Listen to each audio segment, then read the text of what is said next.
sahabat, apa kabar? Kembali lagi bersama saya. Hari ini saya ingin berbicara tentang perkataan. Bahwa di dalam perkataan kita itu ada kuasa.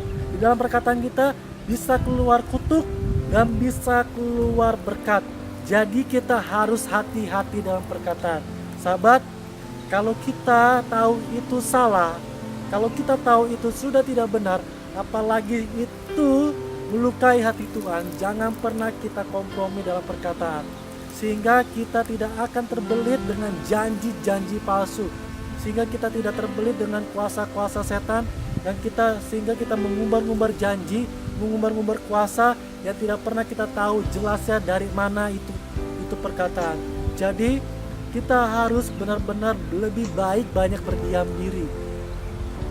Di dalam dunia dikatakan diam itu emas.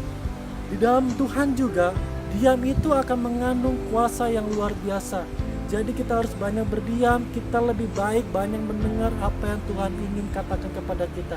Sehingga sekali kita bicara, semua orang yang mendengar pasti akan mendapat berkat, mendapat kuasa, dan merasakan damai sejahtera Tuhan akan mengalir dan hidup dalam hidup saudara dan hidup saya. Jadi mulailah hari ini kita harus berhati-hati dalam perkataan. Jangan pernah kita mencampuri hidup kita dengan hal-hal yang negatif. Mulailah saat ini kita harus menanamkan diri kita firman Tuhan. Dari awal kita tanamkan firman Tuhan sampai pada akhirnya kita harus hidup dengan firman Tuhan, sehingga apa yang kita katakan itu berdasarkan kebenaran berasal dari Roh Kudus. Tuhan Yesus memberkati kita semua. Sampai ketemu di video selanjutnya. Tetap semangat. Amin.